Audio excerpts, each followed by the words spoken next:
The last part of the book all happens at Christmas. Yeah. As soon as I read it was Christmas, I was like, oh God. Well, I'm glad you said that, Craig, because I was saying, I can't do this. Tell me why you thought, oh God, at Christmas. And then I'll say, and then I'll know what to say. Go on, why? Because Christmas brings out the worst in every family. Okay. It just does. Yeah, well, this Christmas is going to be a doozy, as one character says, because they're all going to come home. Rosaline decides that they've left her. She's going to sell the house. They don't deserve any better. And she tells them all she's going to sell the house and they better come home. And so they do. And I did resist the whole idea of Christmas. I said, I can't have it all happen at Christmas. I really swerved for the longest time. I was saying it to my husband. He said, well, just, cut from Christmas to Easter or something. Then I sat down to the Christmas dinner, as it were, and started writing it, and it all happened at the Christmas dinner. It was like families work in patterns, and they establish those patterns, and they label each other. And that's the thing about these characters. They come back, and we know an awful lot about them. Actually, we've been with them, we've lived with them for a while, and so we know more about them than their brothers and sisters do. So when they speak, we know who's talking and what they carry with them. But yes, we lapse back into these atavistic patterns, and we label each other. And Rosaline is the cause of a lot of that, because she has favourites. She talks about her children behind their backs. She is, she isn't the one to make it all fair and make it all easy for everyone. That's not her mode. Yeah, and she talks to each of them about the others. She does. I put a lot of research into Rosaline. I was stalking her for a long time. And I was on the internet, on these websites where people were complaining about their parents and the things that they did. And so this is how I started to realise Rosaline. In our house, when I grew up, there was a rule that one child would not be discussed with the other child, which is a great rule. It's a kind of respect, a kind of privacy. But Rosaline does entirely the opposite. She goes around, she says, I'm very worried about Dan. Do you think he's gay? And I'm very worried. And she goes around behind their backs and drives them nuts. Nuts. Yeah. Because she won't talk to you directly about it. And all the things she's worried about are slightly shameful. It's all about, money, alcohol, gay or straight, or sex, all these things that they're slightly unmentionable. So she sort of keeps moving around these subjects, driving, looking for reassurance, looking also to keep them. To worry about a child is to have them in your mind all the time. It's a way of holding on to your child. There really is a green road, and it really is green.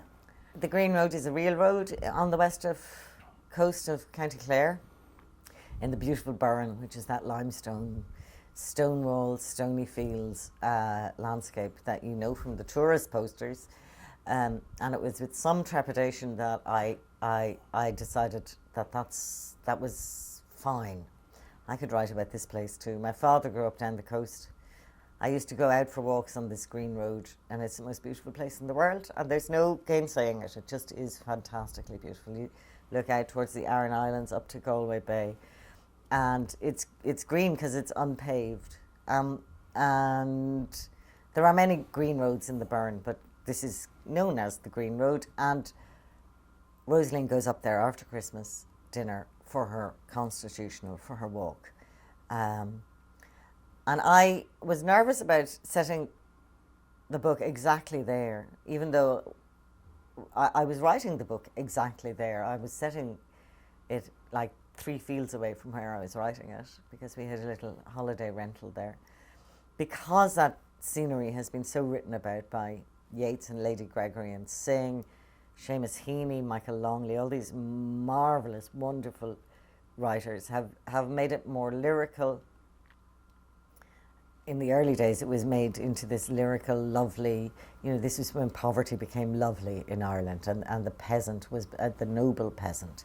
And it was all fairies and, you might say, leprechauns, but there was a lot of hooey talked, which was very useful hooey, because it gave the Irish a pride in their culture, and it was very much part of how Ireland was established, was through this Celtic twilight nonsense, which is beautiful, beautiful nonsense. Yeats, I mean, beautiful nonsense. And that place has been visited and revisited by, satirised, MacDonagh, Flann O'Brien, by so many writers. And it was only when I was up there myself and I said, well, actually these stones are real, they're under my feet, this view is there, that it isn't in a book, and I can have it for 2 minutes. Thank you. I'll do this too. Structurally, it is 4 books. Or 5. Or five, yeah, It sorry. could be 5. 4, and then Yeah. the 5th book is the amalgam. Yeah, I mean, they are almost like little separate novels, and it's the most conventional book I've written, but I don't think I could have come at it without writing my early, quite, I think the word is postmodern, work, because I don't write like a 19th century writer. I don't write in a world where everything is known, and everything is somehow safe. As I say, I like to break it up, and I like to juxtapose. That's one of the things I've always done, is to put one thing up against another. So it's like each of those children is a separate planet. I mean, they're human beings, are unknowable to each other, and sometimes even to themselves, but they have their own language almost. Close, but not exactly the same. The book is The Green Road. I've been speaking with the author AnneEnright, and The Green Road, the novel, is published by McClelland and Stewart.